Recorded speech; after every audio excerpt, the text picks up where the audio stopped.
you.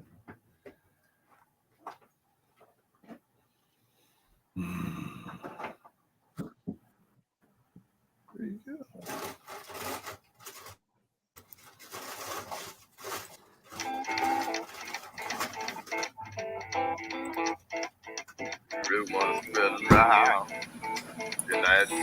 This is a presentation of Northeast Streaming Sports.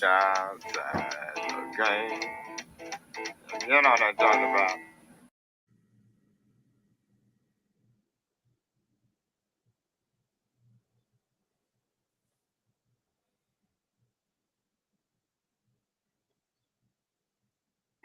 Jack and Jim Jeffcoat football show. How you doing this morning, guys? Good. How are you doing? Good, fellas. Good. Do you have the tape, Mac, that you said you were going to replay from last week? Me predicting the Jets were going to beat the Eagles to have some fun at my expense. You said you were going to replay the tape. For some reason, we're going to have to do that later, Jack, because we got a full show today. Welcome to the Big Football Show, Sunday Big Football Show with me, Mac, Jack, and, of course, two-time Super Bowl champion Jim Jeffcoat. We come to you every Sunday with the Big Football Show, getting you ready for a full – well, we got some bye weeks this week for some teams, but the NFL schedule is full. We're about halfway through. On the show today, Keith Engel will not be in. He's got COVID. His voice is failing him, which is probably good for Mrs. Engel, but not good for us here on the show. But we will have Robert Butler. We'll have in the Philly sports guy. We'll have in Commander Nash and the Jetman today. So, Jim, let's get to Thursday's game. I want to get your take on it because me and Jack already talked about it on our Friday show. The Saints lose to the Jaguars by 7 points, 31-24. The wide receiver, I think it was Ole, the kid dropped a touchdown pass that was thrown. No, it was the tight end for Bray. Thank you. The tight end was right. The tight end dropped a touchdown pass. But I want to talk to you about something else. It seems crazy to me, but it seems like coaches are not taking the chance at that easy field goal, the 3-point field goal, and going for it. And the Saints missed 2 opportunities to kick field goals, which would have put them 6 points there. They would only had to kick the field goal at the end of the game. And why today, and I don't understand because it's happening a lot, I'm watching all these coaches going for it, when they're down by the end zone in midfield, and they're not making it. And I think the coaches are starting to cost the team the games right now. I think it's all this analytical stuff. And the percentage say when to go for it, when to get, but you can't depend on that. I was watching Texas against Houston. They did the same thing twice. Yeah, I agree with you, but I think it's all analytical. They got all these computer geeks, and they're telling them that you should go for it now. You should not go for it. But that's just not the way I would have kicked the ball. And I agree with that. You see, I disagree with both of you because the game has changed from the time when you played it, Jim, as far as field goal kickers go. Kickers can kick field goals out for much longer than they did before in the past. So if you go for it, you miss, you don't give up more than a couple of first downs, chances are you're going to have the opportunity to kick that field goal, but from a longer distance. Yeah, Jack, you said, give me 1 second. Jack, you said the same thing. You said the same thing last week. And again, teams are losing because they're not kicking the field goals. So I don't care how the game has changed. They're losing games, and the analytics right now are wrong. Yeah, and then I don't care Jack, how look at it. The Cowboys and the Chargers. Mike McCartney should have kicked 2 field goals, and they would have been more comfortable in their lead as opposed to it. And the same for the Chargers. Everybody says, well, we're going to go and we're going to take the gamble and going for it, and it's not paying off. Well, look at even the Eagles, even though they lost to the Jets early in the game, they were on the Jet 4-yard line, 4th down. They actually went for it, and Jalen Hurts, ran in for a touchdown. But what are the percentages that's going to happen? Unless you got something, I mean, you're a lot better than the other team. But all I know, almost equal.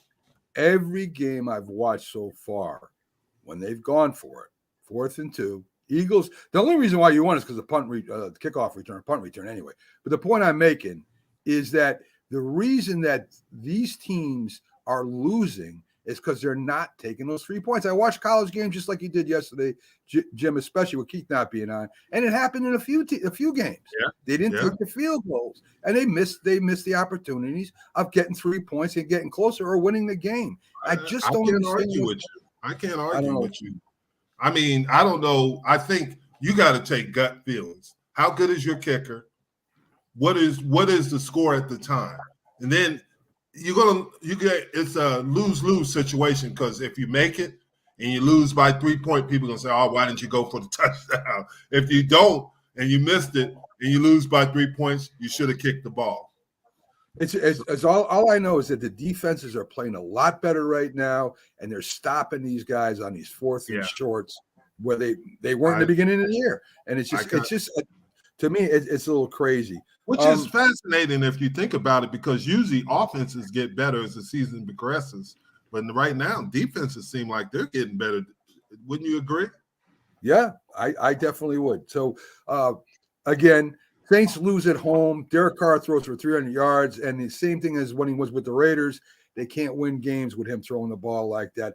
I don't know what's going on with Derek Carr and the different teams he's been on. Maybe they're not good teams. He might be. Go ahead. No, he's not good, Mac. I've been telling you this for the last couple of years. You were happy they signed to the big contract. You wanted the Jets to give him the big contract. You wanted the Giants to give him the big contract before last year. He is not good. He is an average quarterback, no more than that. Everyone looks at his numbers. Those are padded numbers. He might be one of the few quarterbacks that gets the same coach fired twice. I'm not trying. I'm telling the truth. And I'm going to tell you, did you guys see the press conference with him after they lost Thursday night? He's going on and on. I've got to be a better leader. Jameis Winston is trying to calm Derek Carr down on the sideline, giving him a lecture. His backup is trying to help him. And finally, Jameis Winston threw his arms up saying, this guy, I don't know where he's coming from. The most poignant moment in that whole game was at the end when the tight end missed the touchdown for the Saints. And he sat on the bench by himself, and he was almost in tears. And the running back comes over and puts his arm around him. Alvin Kamara, takes him back to the locker room and say, "It's okay. It's okay." Yeah. That is going to help them later on, I think. I think that's so, guys. Keith, like I said, Keith ain't here. I'm going to give you his 3 favorite picks. He has Philadelphia -2 versus the Dolphins, Kansas City -5.5 versus the Chargers, and he has Seattle -8 versus Arizona. My 3 are the Rams -3 versus Pittsburgh, Philadelphia -2 versus Miami, and Cleveland -2 versus the Colts. What do you got, Jack? Well, let me just say, I think Jim, before he goes, might be so far down in the standings before the trade deadline, he might want to trade his picks now for future considerations next year. Oh. That's what I kind of think. I mean, Jim is way down. Oh, wow. I mean, and he brought in Byron to help him. He brought in Byron Williams, who had an off week. I'm going to go with the Seattle Seahawks, giving 8 points it is, I think, to the Arizona Cardinals. I think the Cardinals have played a little over their head, even though they've been losing, games only 1-4. I think the wheels start falling off. I'm going to take the 49ers, give 7 to the Vikings. I think the 49ers come back with a vengeance. They reestablish themselves after the shock loss to Cleveland. And speaking of Cleveland, I'm going to give the 2.5 for them to beat the Indianapolis Colts. We don't know whether Deshaun Watson's playing for sure. I don't like P.J. Walker at quarterback. But the Cleveland just beat the 49ers. Yeah, but if you saw the go-ahead field goal they had, he threw what should have been a pick at the end there that was dropped. He just beat the 49ers. The Cleveland defense beat the 49ers. You're right about Cleveland. You said early in the year that they might be a surprise team. I'm not sure that they'll be, but I do know this. They have one of the best defenses in the league that people don't talk about enough. Yeah, they are. Okay, Jim, give us your golden three there, buddy. Cleveland over Indianapolis. I mean, that's my favorite. Cleveland over Indianapolis. I had 49ers over Minnesota because it's at night, and we know Kirk Cousins at night. And then I had this is a tough one. The Rams are -3 against the Steelers. So I'm not going to mess with that. I'm going to go with Tampa Bay over Atlanta. -2.5. We'll get your underdog in later on the show, Jim. Yeah, I got my underdog. All right. So we'll get that later in the show. My underdog. Producer Linda has Buffalo -8 at New England, Green Bay -1 at Denver, KC -5.5 at the Chargers. So we'll get Pags picks in that when they come in. So let's get to the college football, guys. A very exciting. I watched a lot of the games yesterday. A very exciting week. A lot of close games, upsets. So let's get first to Ohio State. They beat Penn State 20-12. Again, Penn State can't beat Ohio State. They're going to be playing Michigan. We'll see if they win or not. And a lot of people think that James Franklin, if he doesn't beat Michigan, he's going to be done this year. And what do you guys think about that? I mean, they're number 7 in the country. He has a good team. He just can't, for some reason, beat Ohio State and Michigan. Well, his side of the Big Ten is stacked because you got Ohio State and Michigan on that side. On the other side, Iowa lost on a controversial play. The guy was pointing, and they thought it was not a fair catch, and that would have won the game for him. But they're stacked on that side. And you're right; he's never beaten Michigan or Ohio State. I'm not sure that he's under this. Go ahead. I'm not sure James Franklin is under the same pressure that he'd be if he was coaching at some other big universities. You know, Penn State's a little different. I just don't think the fan base there is as hyper, about the job the coach would do as, let's say, Michigan, Ohio State, and Notre Dame. I don't know. Penn State has I don't think so. I would think they're starting to get bothered because he can't beat the big dogs. The best team right now. And that does happen to some coaches, that's for sure. Yeah. I was going to say the best team still in college football is Georgia, whether you like it or not.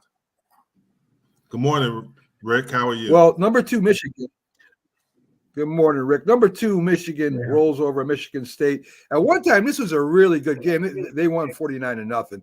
One time, this was a really good competition when Michigan State had a good defense. I don't know what's happened over there. I don't know why they've sunk so low. And is it just the recruiting, Jim? Is it because Michigan's getting all the players? They lost their head coach earlier in the year, and that's hurt Michigan State. And, they were a borderline bowl team. And now losing their head coach under those circumstances has really affected them. And I think that's what the problem is. And now Michigan's going to have some issues because they got caught for stealing signals. Jim, that's not even against the rules to steal signals. No, it is. In a game. But they have a guy.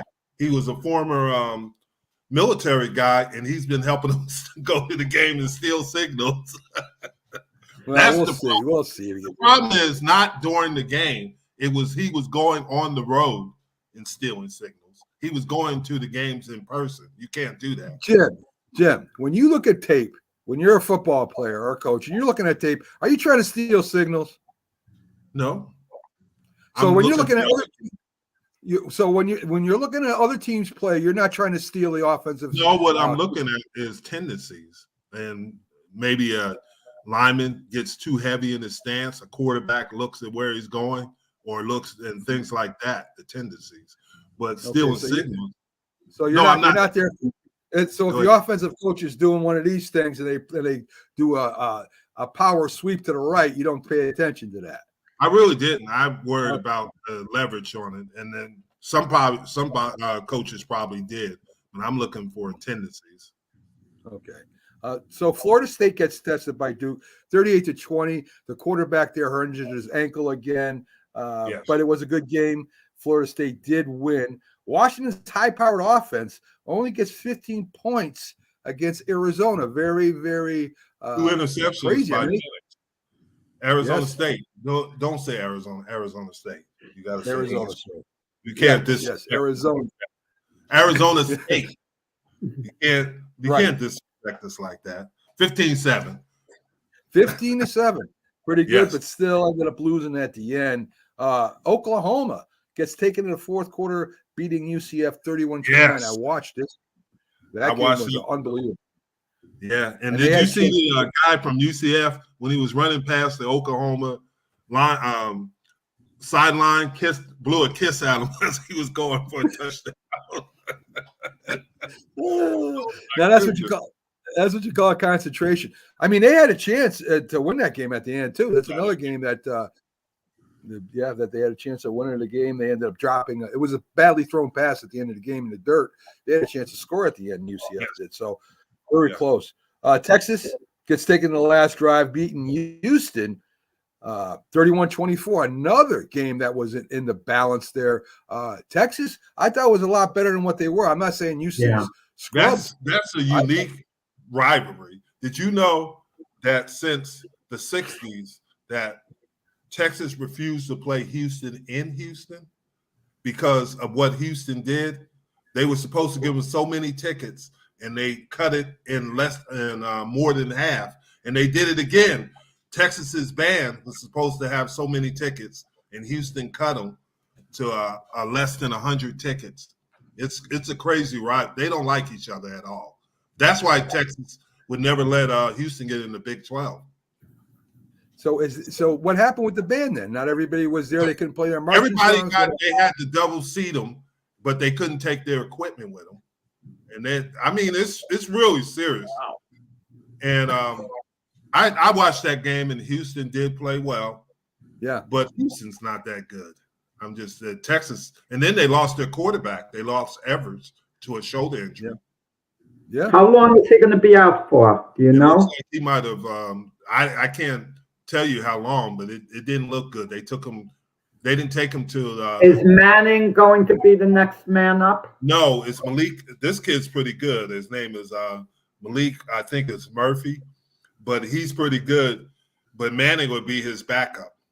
Manning. Right. Now, what do you think Manning's feelings might be on this? If he's expecting to play and he can't even get in his backup, is he going to transfer?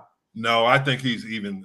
I think they probably told him at the beginning of the year, hey, we're going to give you a year to adjust, and you can make a decision now, but we're not going to put you in that situation. No. And, everybody's looking at obviously his uncles, but he's a different player.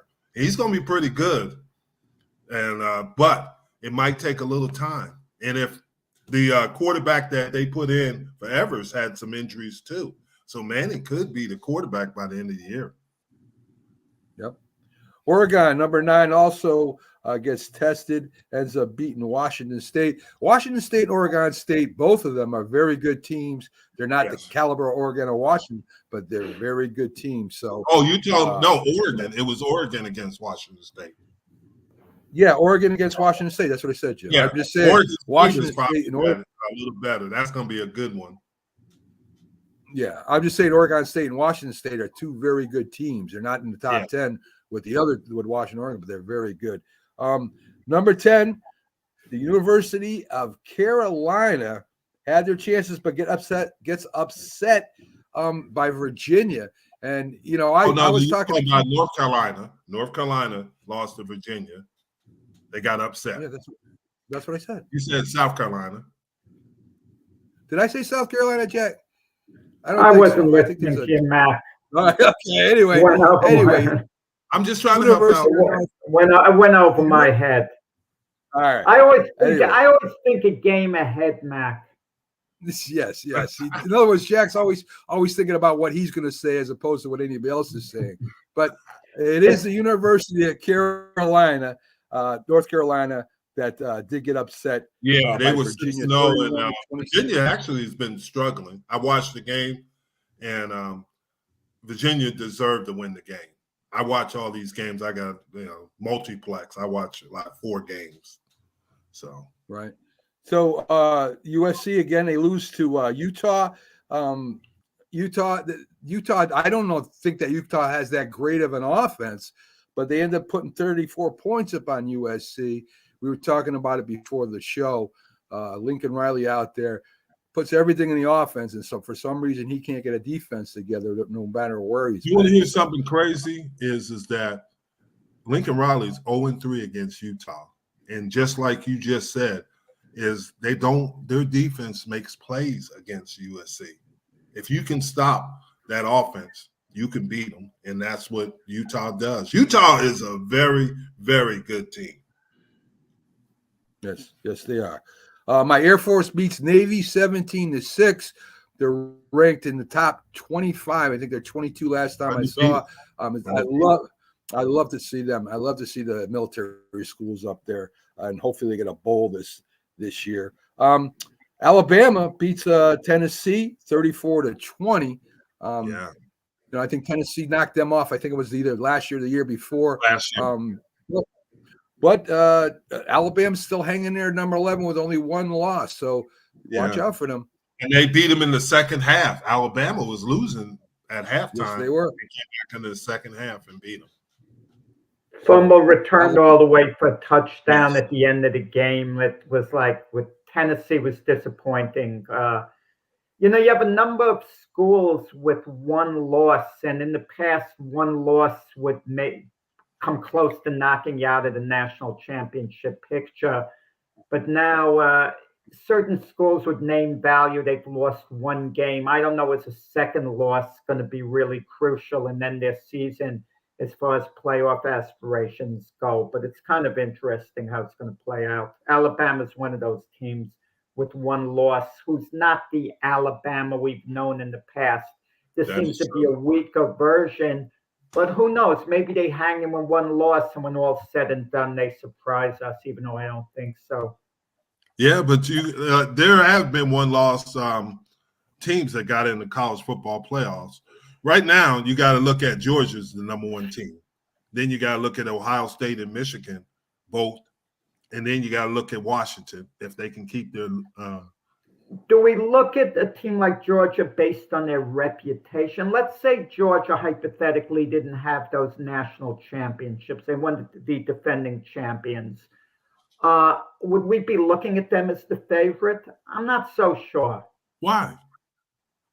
Because Georgia hasn't been as powerful, as strong as they've been the last couple of years, not this year. But who's come close to beating them? Well, I mean, they haven't had a hard schedule per se. Yeah. Okay, I mean, let's see when they step up in competition. Are they really better than Ohio State, let's say, who's had a harder schedule, who's been in tougher games?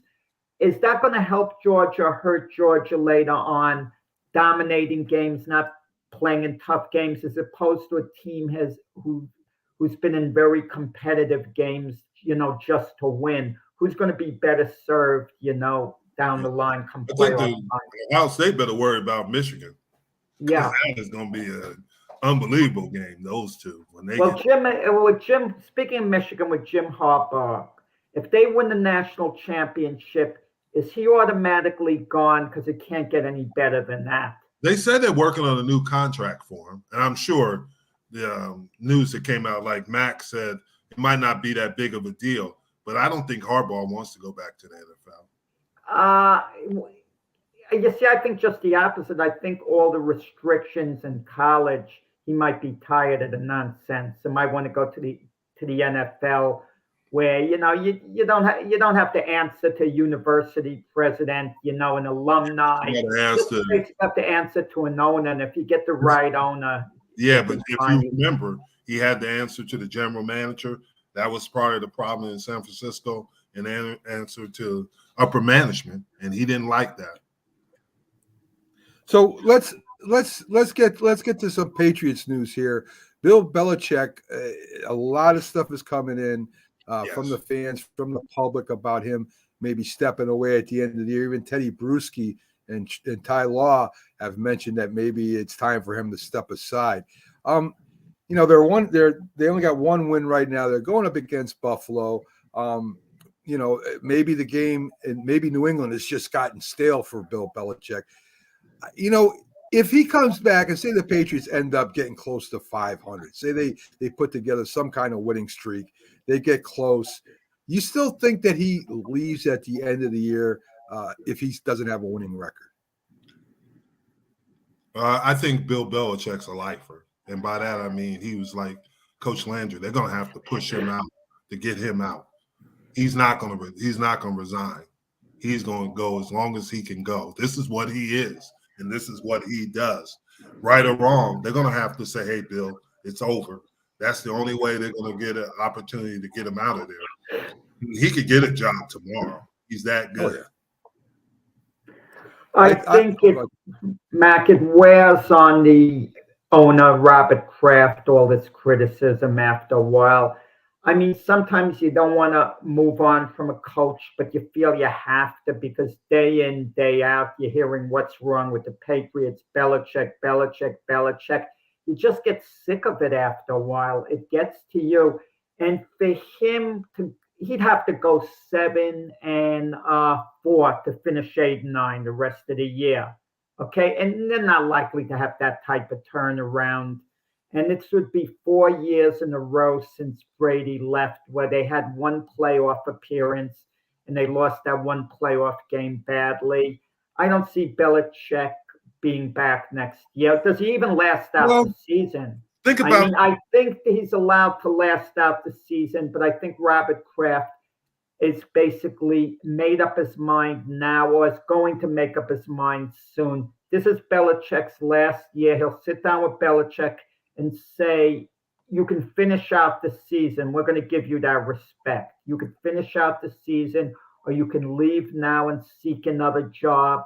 We'll work out the transition with you. But there's no way he's coming back next year the way I see it now. Let me think of it like this, is that next year is supposed to be one of the best quarterback drafts in recent history. And they can get them a good quarterback if they don't feel comfortable with Mac Jones. And there's some good quarterbacks out there. And where they're positioning at, they probably won't get Caleb Williams, but they could get Drake Mays. But let me throw this by you, Jim. You want a coach who could nurture a quarterback. And the job Belichick did with Mac Jones isn't really to be admired. So they might be looking at it that way because Robert Kraft might be looking at the type of coach, the type of personality. Yeah, but if you develop the quarterback. Let me ask you this question. Could you elevate Gerard Mayo? Because everybody was trying to get him to interview for head coaching jobs. And then you could keep Bill O'Brien and some of their staff. Well, reportedly, that's who Robert Kraft is eyeing, Mayo, reportedly, to come in. But you're right about Bill Belichick. Some team will hire him, to coach for them. But at his age, does he want to just take off and live somewhere else and basically start over? And it would have to be a GM who he was very close with, or they allowed Belichick to be the GM, be in charge of football operations. I could see him going. He has to be able to be offered a job somewhere. I'm not sure exactly where. I could see the Carolina Panthers with their owner, Pepper. Owners, yeah, overbearing. Yeah. Well, I know the Chargers have been mentioned too as a place that he might get an offer from anywhere. Yeah, I know Bill Belichick, he's not going to want to give up his GM duties. It would seem like they're kind of telling him he doesn't know what he's doing. Yeah, he's got to have a lot of pride to be in that position. Every head coach has a lot of pride from what I gather, being as a head coach of a football team. You tell him, hey, listen, you're not good anymore. We'll just make you head coach. I don't think he would go for that. I know he wouldn't go for being like a defensive coordinator anywhere. He would have to be the head coach. It may have to be the GM everywhere else too. I would agree. Guys, let me ask you this. No. Just with New England, it's like a tale of two seasons. The first 3 games, they lost highly competitive games to the Eagles and the Dolphins, who were the cream of the crop basically in the NFL. And then they beat the Jets the 3rd game of the season. And then the wheels come off all of a sudden. I mean, what happens to a team? Injuries. When they lost Christian Gonzalez and Matthew Judon. That hurt them big, more than we ever imagined it would, because those were 2. Well, guys, coming up next, we got our big story guy coming up right now. No, it's not Robert Palmer. No, it's not. It's Robert Butler. Let's bring in Robert Butler, the sharp-dressed man. How you doing today, Robert? Good. Good morning, Robert. Good morning, guys. I thought you had somebody else Jamie trying to get in. What's going on? Same time. You had No. I will not play Fly Bird Fly. I will not play that song. So Robert, we get you the big stories here, and I want to talk a little bit about. Yeah. I always thought that Jamal Adams was a little wacky when he played with the Jets. You know, he seems like a very high tense pressure kind of guy. And then the concussion protocol doctor tried to get him out, and then he goes and what is it with him with this concussion protocol doctors thing? What is his problem with these guys? Yeah, $50,000 fine here. You know, the Quay Walker pushed down a trainer one time last year in a game. He was a linebacker for Green Bay. These guys, they're so amped up, you know, and they do stuff that is disrespectful towards the staff, you know. And Pete Carroll, I mean, he's like, listen, that's a league thing. We didn't fine him $50,000. Yeah. How about Odell Beckham getting fined $30-something thousand? What did he do now? He hit that defensive lineman Simmons from Tennessee in the private parts. Oh, okay. In the Baltimore game. Yeah, it's an odd time, man. I saw bits and pieces of that. Yeah. And then they were going to fight after the game. They had to restrain him. Yeah, with Simmons. I mean, man, he's pretty bold for going after a guy like Simmons. Yeah, right. But Robert, now he got mad at the doctor for taking him out, and then it wasn't even him that was getting taken out the next time in the tent, and he's arguing with the guy, if I'm not mistaken. Oh, wow. Yeah, I tell you, man, I don't know what's going on with I don't know. Somebody told me that these guys take Adderall. It was a player one time said that they take Adderall to keep them alert, and it's like a form of speed. And I don't even know if that's on the list or not. But you just got to wonder about these reactions to these players, you know? Robert, I had a question for you. Yeah. What about all these pregame fights right now? Yeah. Yeah, I don't know what started that. There was one with Cleveland guys and the 49ers. I think it's just guys trying to hype their own team up, and someone comes out to the middle of the 50-yard line and they feel like they're disrespecting the other team's warm-ups or whatever. I remember when Warren Sapp almost got into it with the Steelers for walking through their stretch line years ago. Mm-hmm. The Steelers went down there and beat them on a Monday night, and Joey Porter called them paper champions. Yeah. Because it happened, I guess, with Buffalo and New York. Yeah, it did. Yeah. It did. Yeah. With Dallas and the Chargers. Yep. It's like a thing right now. Yeah, I think it's just a weird fad. because a lot of times they switch jerseys after the game, guys. So yeah, exactly. I think it's all for show. I think it's a show. Think so?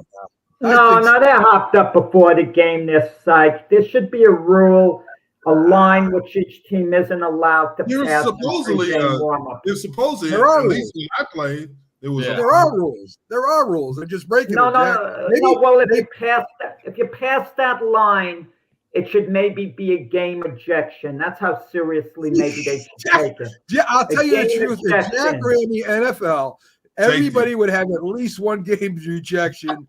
No, you need discipline here. You need discipline. Jack You is a need safety guys. monitor. You Folks, so you know, everybody out there, Jack is our safety monitor. He's I can't argue it because my girlfriend, she thinks the world of him. So. Yeah, Jack. Thank you. I think the world of her too. I mean, yes. Oh my. Jim, be careful. Be careful. I gotta watch Jack.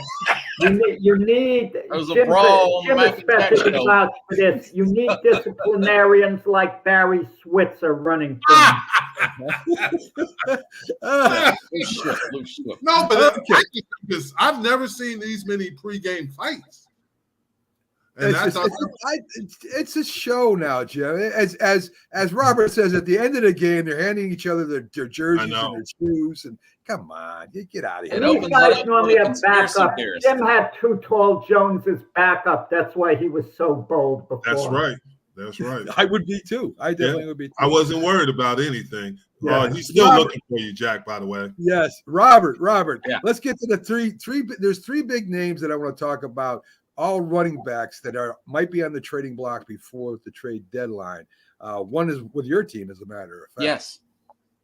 Yeah, Derrick Henry, he's in the last year of his contract. There was some thought that him and Brian Tannehill both would get cut or traded before the season.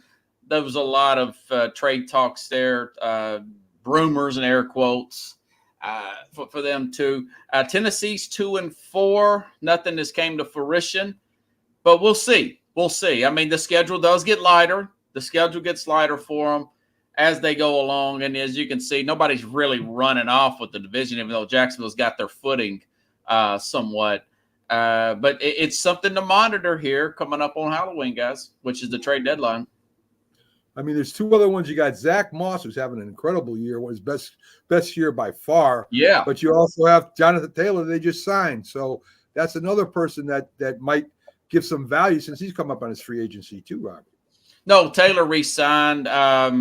Moss could get dealt. Yeah. The Rams are having problems at running back. They called up Darrell Henderson. Yes. But the Rams called up two guys from their practice squad. Two running backs, yeah.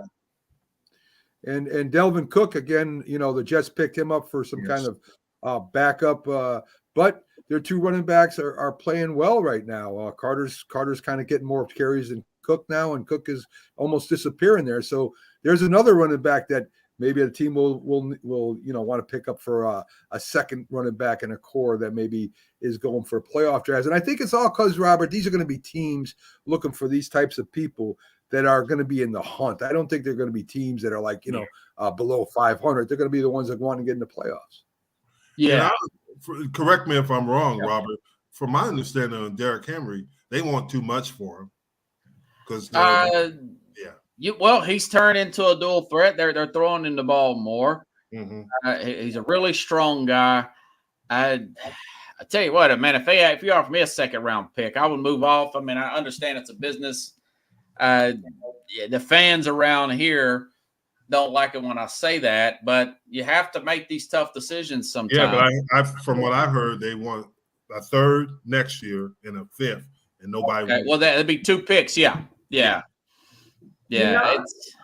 Rob, but the teams in the NFL sometimes showcase a player before the trading deadline, like Tennessee with a Derrick Henry, hoping he has a big game and they could get more value for him if they're intending to trade him. I know they showcase players in baseball, but football, I think the games are so big, you can't afford to just showcase a player. But the thought is they might. That is true. And something, this used to not be a big deal. I mean, the NFL trade deadline, it was never like Major League Baseball. They never made trades in the NFL. Now it's huge. I mean, you've got guys like Von Miller getting traded. Mm-hmm. Feature players, we was talking about quarterback a few weeks ago, but now the Jets have kind of got their footing, and Cousins says he's not going to waive his no trade clause. Yeah, and Denver going to trade everybody. They're just going to get it. They said they're trading nobody, but everybody's available is what I'm trying to decide for that. Right. Shop in just going to Jerry Judy's the one wide receiver because teams on lookouts for wide outs that I think he's going to go somewhere the next week, I think. But how effective is he, Robert? You would know more than anybody. Judy, it's he was really highly coveted out of the University of Alabama. He's not Chase Claypool immature, but there's people are saying he's a little bit more immature than one would like him to be. Now Claypool, I mean, wow. Pittsburgh traded him last year. What a steal. That pick, guys, they took Joey Porter Jr., who's having a big year. A big year. First pick in the second round. Yeah. Yeah, that's sure true. Let's stick with Denver real quick. Russell Wilson, could he be on the bench by the end of this month, Robert? Man, he may be on the bench this afternoon, guys. Wow. Jeremy Fowler from ESPN Insider saying that there is a possibility they could bench him. They're playing Green Bay today, so there is a possibility. We talked about this a couple of weeks ago, guys, where he is an $85 million dead cap hit, but the Rams are taking a $70 million one this year. They're somewhat competitive. There is a possibility of some kind of buyout of his contract, or maybe a trade to maybe Atlanta or some. I just don't let. That's not reported, but somebody like that, and you divvy out part of that contract. Probably Denver it probably has to eat most of it and get past. But Rob, why would they bench him? It would diminish Russell Wilson's trade value. Rather than bench him, just make the best deal possible, especially if they're willing to eat a large amount of the money. Because there's at least one team out there who's going to remember how good Russell Wilson was and think he might be again, who would be dealing from. You just gave an example with Atlanta, who maybe isn't thrilled with Desmond Ridder. He's a guy, everything is on the table. It's Thanksgiving, man. I mean, you just throw it on the table. It's all been talked about. All of that stuff's been talked about over the last, especially after that last game. Let me ask you this, and I'm just asking. I know we were high on Russell Wilson when he went to Denver. I was real high, yeah. Yeah, but is it Russell Wilson or is it a supporting cast? Oh, he can't get away the way he used to. And remember, he relied on his speed. He's only 5'11", guys. He's always been compared to Drew Brees, but he's never had that level of pocket awareness that Brees has had. And, the balls are getting knocked down at the line of scrimmage. Once your legs go, you played in the NFL. Yeah, you're right. And a big part of what he did was with his legs. Jim, to answer your question, look at the Seattle Seahawks after Russell Wilson left. Geno Smith, who'd been a backup for a lot of years, turned into a quality starting quarterback. So it makes you think it was the system at Seattle that helped Russell Wilson to a large degree. Yeah, we have rolled off. I've rolled off Pete Carroll. He's like Freddy Krueger. He keeps coming back. And now he looks Jim great. had Pete Carroll retiring. Jim had put Pete Carroll out the pasture a year ago. He said he was too old. Let's just move on from Pete Carroll. Let him call it a day and ride into the sunset. Can you mute him, please? Not a man is contending for the Super Bowl. Can you mute him? Gotta get that tape somewhere, Jim. Jim had him retired. Pete Carroll, he's had it. The game Jim, he doesn't. You understand? Jack never forgets. Jack never forgets. He remembers things from years ago. I praise people when they deserve it, but Jim has to be called out on it. He's got to be held accountable. Jim says he believes in accountability. He's saying the players I'm accountable for criticism. He's got to take it. I had him getting the number one pick, Jack. Nobody saw that coming. We thought Geno Smith was the bump. You're a Jet fan. He's the guy who rushed out in the locker room. So Robert, number one pick. we got like four or five 5-1 teams out there: Miami, Philadelphia, the 49ers, the Chiefs. I think I would say Miami. Who in your opinion right now is probably the best 5-1 team right at this time? I still got to say the 49ers, guys. I mean, Trent Williams went out in that game. Deebo Samuel was out. We know about Christian McCaffrey. Got his touchdown. He still got that streak going. He went out in that game, and I mean, a 40-yard kick was a straight shot. I mean, you kick that field goal, they're still 6-0. So, I still got to say the 49ers are still the best. The 49ers have to go to Philly.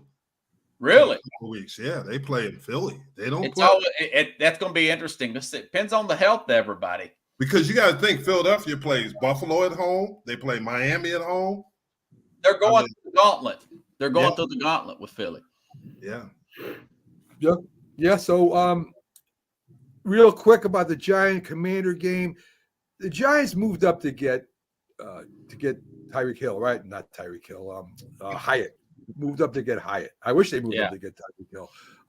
But anyway, Hyatt was supposed to be our main guy going downfield. They threw to him more last week. The Washington secondary has problems, the cornerbacks and stuff with the wideouts. What do you think? What do you think that maybe this may be the first game that Hyatt actually shows why the Giants got him? You think he could have a big game? The matchup is there. Andrew Thomas out again. I mean, that line, guys, for the Giants. You just don't know who's starting there. If Taylor can get if he can get the ball off, and I know he can. He's got the speed to do it. Yes, you could definitely throw on the Commanders. That's their only real weakness. And plus, by the way, I did read that maybe Chase Young, could be one of those trade deadline people. And the Commanders are still in it. They had a big win last week against Atlanta on the road. So, and they're also saying, Robert, this might break the NFL records of sacks by both teams in the game. Because, obviously, Washington's quarterback's been sacked. Sam Howell, yeah. And they're saying that the Giants, they could break a record for both teams combined. That game will be on Red Zone all day. Just guys laying down, trying to get peeled off and hurt quarterbacks. I hope not, for their sake. Right. I hear you. I don't think Washington would trade Chase Young, by the way, because they're saying Chase Young and Sweat. They're thinking about it because both of them will be in the last year of the contract, correct? Him and Montez Sweat, yeah. Mm-hmm. Yeah, Montez, they're in the last year of the contracts. Man, I would definitely take a look at Montez Sweat if I'm a contender. Yes. He's not had the health problem. Let me ask you something about that. Why in the world, I'm with Jack here a little bit, why in the world would Washington take the best part of their team and try to trade them away, not sign these two guys? I mean, you got a new ownership in there. They want to win. These guys are good. Why get rid of them? Well, I think for one thing, they're paying Deron Payne. I want to say Allen's gotten paid. Yes. Can't pay everybody. That's true. You're gonna have to lose one of them. Yeah. You got to rob Peter, pay Paul somehow, Yeah. Maybe they'll figure it out. It wouldn't make sense to me to trade away your best players if you want to get better. I don't know. Sometimes they forget how great a player was. Chase Young had the injury where he was out the year. Yeah. It's easy to forget how good he was before that, and he's kind of working himself back into form. So he could really be a force going forward, like a Myles Garrett type player. Right. Yeah. Go ahead, Robert. I'm saying you got Sam Young on that rookie contract. They could, theoretically, they could probably make it work because Sam Howell, they're not paying him anything, Yeah. That's really true. And I mean, listen, they're trying to do what the 49ers did, right? Build the defensive line and build out from there. So we'll see what happens with that. Robert, a lot of people are picking the 49ers, and you're saying the 49ers are the best team right now, but they're going to have three big injuries right now. McCaffrey's out. Deebo Samuel is out. Trent Williams is out. I mean, this may be upset alert for I don't care if it's at night or not. Minnesota has a chance of beating these guys. Yeah, but then you've got Kirk Cousins, primetime game. Minnesota's defense, scouting Daniel Hunter. He's also one of those trading block. 8.5 sacks already? Yeah. And, I mean, Brian Flores is doing the best he can with what he can do with. But I still think they could probably beat Minnesota at home. Minnesota's got a lot of holes in their defense. Yeah. And still, what Jefferson is not playing. Right. He's supposed to be out for quite a while. I suggested that they could trade him for 3 first-round picks, guys, and really build their roster up. He's in the last year of his deal. He's coming up for a huge payday, probably $30 million for Justin Jefferson. But these fantasy lovers, man, they think, oh, that's crazy talk. Well, yeah, you could put it in front of one of these sucker owners. Would definitely give you a lot. Well, because they sell the Giants would take him for 3 first-rounders. I think you could get 3 first-rounders for I don't know about For who? 3 first-rounders for who? 25 guys. He's the best receiver in the league. Justin Jefferson. Could you imagine him in New York? Not 3 first-rounders. I take him. He's that good. See, I mean, yeah. You can just dangle that in front of put the jersey on. Yeah. There's a sucker born every day, guys. I'm telling you. All right, you may be right. I don't know, Robert. I know I wouldn't do it. Robert, I wouldn't either.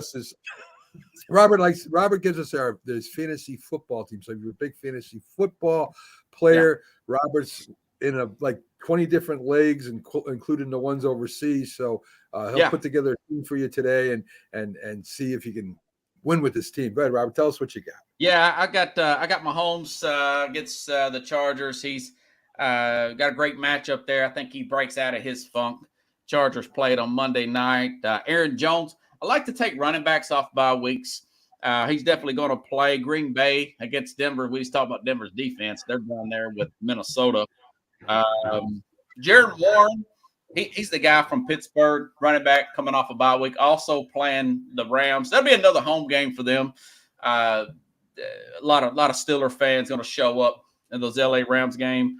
Puka Nacua with Cooper Kupp, huge game last week, guys.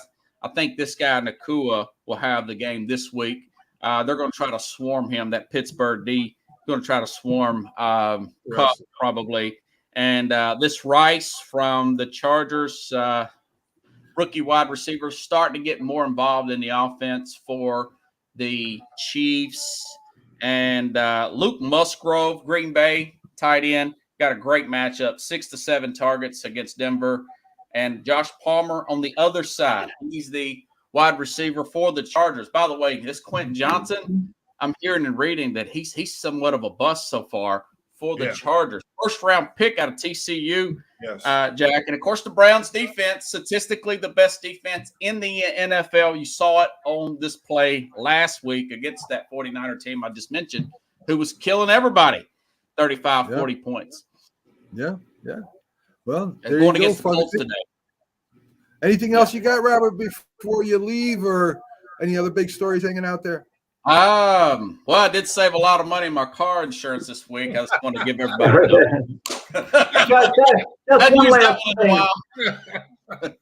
Just one last thing with the trade deadline. There's some talk about Frank Clark maybe going back to the Chiefs. Yeah. Is it a case of sometimes you reacquire a player, not so much of what he just gives you on the field, but what he's going to mean inside the locker room, a former player? Like you welcome back a favorite son, and it kind of like picks everyone else up that you get reunited. Would that be maybe a goal of Kansas City to bring Frank Clark back? Right. They brought Miko Hartman back, and reunited. It makes you feel so good. Chemistry's a big thing, man. I listen to a lot of music, guys, while I'm in commercials, while I'm in that Carrier van. Oh, my goodness. You haven't heard about the van lately. No. Still making deliveries. It's still running. Knock on wood. There you go. I haven't seen a lot of videos on the. I know. I've got to update my StreamYard on the phone to do videos from the van, and got to get all that squared away, guys. Yeah. All right, folks. All right. So Robert Butler stops in every Sunday with us with the big stories. Check him out on Sports Skope, everywhere on the internet in the world. Just look up Sports Skope with a K, and Robert will be there giving you the big stories. Thanks for coming in. It's always great to see you, Robert. All right, guys. Have a good show. All right. See ya. So there you go, folks. Robert Butler with Sports Skope. Next in, hopefully the Philly guy gets in here. I know he's been busy with the Phillies. They won last night. Real quick update there. So, we'll see. Maybe he'll make it in tonight. Maybe he'll be totally exhausted. But what we can do, guys, is we can do one thing here. We can go over, of course, our underdogs. We haven't done that yet. So let's see what we got here.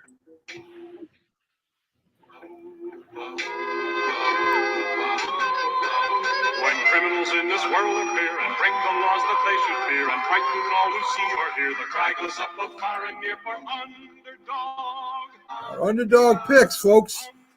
And I'll start you off here. Well, let's do it with Keith. We'll stay in the same order as we did before. Keith Angle's underdog is Tampa. Who's Tampa Bay playing again, folks? Let me get his. They're playing the Falcons. Atlanta. They're playing Atlanta. The Falcons. 2.5. The Falcons. Buccaneers are favored. Yeah, the Buccaneers are Tampa Bay's favored. favorite by 2.5. Yes, the Falcons are favorite. So Keith is taking the Falcons with the 2.5 points. Okay. Wait. Okay, he's taking the Falcons. Okay. Yes, he's taking the Falcons. So that's his underdog pick. I'm going to take the Giants +2. If they don't win today, it's done. So this is their last hurrah. If they can beat the Commanders, maybe they can make some kind of a run here, maybe get close to 500. So I'm going to go with the Giants and with the 2 points. Who do you got there, Jack? I'm going to take the Chargers at Kansas City with the 5.5 points. Say what you want about the Chargers coaching Brandon Staley and their offense that has been erratic. Their defense has been consistently good all year. And the Chiefs have had trouble, with Patrick Mahomes hooking up with the receivers. Anyone who's not named Travis Kelce really hasn't performed this year. And I think they'll keep it within the limit. I think the Chargers will actually win the game. I'll go a step further. They'll upset Kansas City in Kansas City today. Yeah, Jack's been the underdog king so far. He's got the last 3 underdogs right in a row. Well, I couldn't pick the Jets because in the bye week, they've come through for me the last 3 weeks in a row. The Jets is the underdogs, but they're not playing this week. I can't pick them.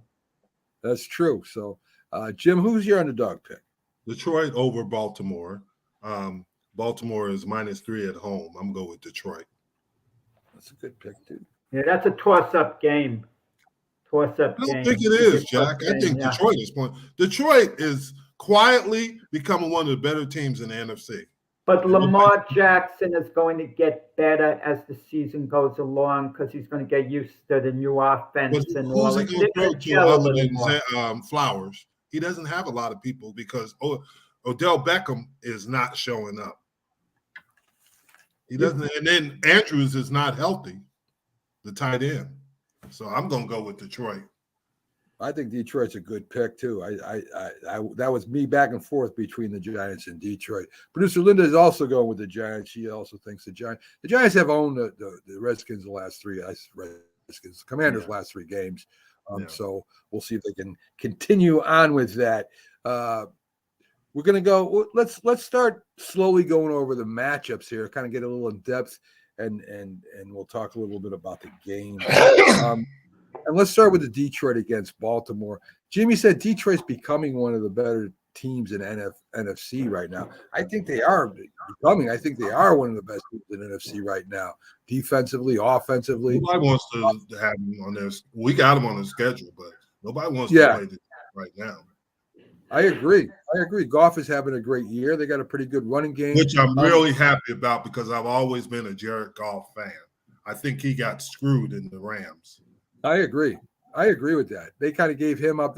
They gave up a young Matt Stafford for an old Matt Stafford there. Exactly. Get off it, guys. It was a good deal for the Rams. The Rams won a Super Bowl.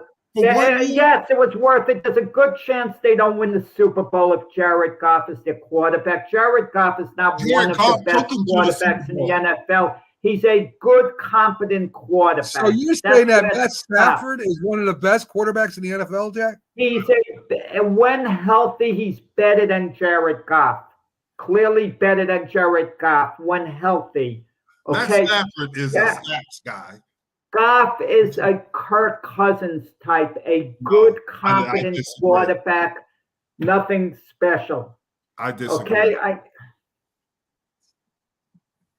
I'm just saying, and I'm the same guy. Listen, I think he's the number one rated quarterback right now, at least in the NFC. I think he's the number one rated quarterback, at least in the NFC, maybe in both conferences. You keep talking about bringing out the videotape. The last 2 years, I told you the Lions were on the rise and they were going to be in this position that they're in now. I've been saying that all along, and I recognize Goff was their quarterback, and they would ascend with him as their quarterback. He's a good game manager. He's not an elite quarterback. He's not a difference maker. But they can win a Super Bowl with Jared Goff. With that said, it doesn't make him an elite quarterback. Jim, correct me if I'm wrong. I hear elite quarterback all the time. He's not an elite quarterback. Who the heck this year is an elite quarterback? Other than Mahomes, who can you really say is elite? I talk about upside guys. Deshaun Watson has a lot more upside. Get out of here. Get out of here. I'm saying who is an elite quarterback? Everybody uses elite quarterback. Yeah, and they said Josh Allen was an elite quarterback. Josh Allen is an elite quarterback. And you love Justin Herbert. You loved him. You said Justin Herbert might end up being the best ever. Joe Burrow's an elite quarterback. There's one. But Cincinnati's Tua has the potential of being an elite quarterback. Potential. Aaron Rodgers, when healthy, if he gets back to the form of a couple of years ago, is an elite quarterback. He's 39 years old. Guys are elite quarterbacks. He's 39 years old. Well, if he got back to the form he was at, don't count Aaron Rodgers out, Jim. Jack, I will give you Joe Burrows. Give me another one. Joe Burrow. Right now, who's elite? Yeah, Patrick Mahomes. You think he's elite right now? Patrick Mahomes is always elite. So now you've given me two. Give me three. I'm going to tell you who's elite quarterbacks. They might be struggling a little at times. Even elite quarterbacks struggle from time to time. The great Peyton Manning struggled at times. Would you say? Justin Herbert, Josh Allen, to me, on that group of elite quarterbacks. He's a good quarterback, but he's not. Wouldn't you think an elite quarterback would at least have to win at least one playoff game? Not necessarily. It depends the team. Oh, Dan Marino never won. Dan Marino went to one Super Bowl in his whole career. No, I didn't say Super Bowl. I didn't say Super Bowl, Jack. I didn't say Super Bowl. I said, don't you think an elite quarterback would at least have to win one playoff game? It's a team game. Now it's a team game. We're talking about quarterbacks. All of a sudden it becomes a team game. Wait. Matthew Stafford was with terrible Lion teams all those years. They didn't do anything. He goes to the Rams. He has talent. But wait a minute. Matthew Stafford had one of the most dominating defenses in the NFL that year. He had Von Miller, who was playing at a high level. He had Aaron Donald. I mean, they were really good defensive. Don't put it all on Matthew Stafford. But Jack thinks Matt Stafford is an elite quarterback, I would imagine, because Matt Stafford at least has won a playoff game. Justin Herbert hasn't won one. Listen, I am so tired about hearing elite quarterbacks. To me, there's only a few in the league that can change games. And that's it. When I think of an elite quarterback, they can win games. They can win. Patrick Mahomes can win games with an average. It's a perception. Jim, you especially played with these two. If Jim Kelly played his career for the Dallas Cowboys, he would have won multiple Super Bowls as a QB. Had he been the Cowboy QB, and then we would have looked at Jim Kelly as one of the greatest quarterbacks of all time. He's not looked at as an elite quarterback, Jack. He was a special quarterback. I played with him, played against him. This guy, he can win games. But Mac would pick Phil Simms over Jim Kelly, and Mac's argument would be, well, Simms won a Super Bowl, his Super Bowl MVP, and Kelly wasn't. But Giants had a tremendous running game, and they had a tremendous defense. The Giants that was one of the best. They talk about the Baltimore Ravens, Chicago Bears, but on a consistent basis, the Giants defense might have been one of the best ever. But Jared Goff is a very good quarterback. Don't get me wrong. He's a very good quarterback. He's just, there's certain limits. You know who he falls into the range of maybe being the Dak Prescott range when Dak is playing well. Those guys are pretty good. They're very good. You win Super Bowls with guys like that, but they're not great quarterbacks. Wow. I don't know. They're pretty good quarterbacks. I'd rather have one of those that can manage the game. I don't listen. I don't think. I think you say very good. I think you could say these other people are great because they. Let me ask you this question. You bring up a good point. Where do you put Jalen Hurts right now? I think, yeah, Matt. I just want to say.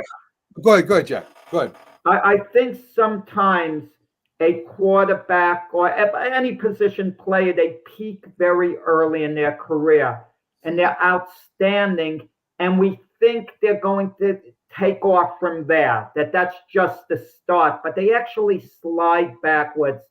When Jalen Hurts first came to the NFL, I was high on him. I said he's another Doug Flutie. And that's what I think he's going to be. He overachieved last year. He had his best possible year. Chances are he doesn't quite get to those heights again, and he doesn't have to. As long as the rest of the team performs, let him be the next Doug Flutie, and that's fine. He's not going to be another Dan Marino type. Patrick Mahomes is going to be an all-time great. I agree. But Jalen Hurts is an elite quarterback. I didn't say he was elite. I think he's a very good quarterback. Great. I would agree. I think he's great. This is what I think, Jack and Jim. I think what happens is you take that big step and the expectations go up, right?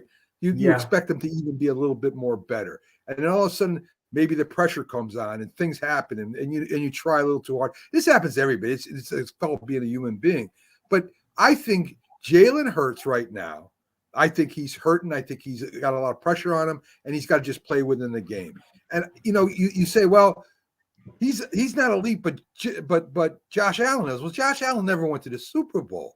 So I mean, this is what I'm talking about: elite versus great versus very good. Yeah. There's only a few quarterbacks, and to me, in this league, that can win a game, go out and win a game with 2 minutes left, and you're down by 10 points. There's only a few of them that can do that without. But I also told you this.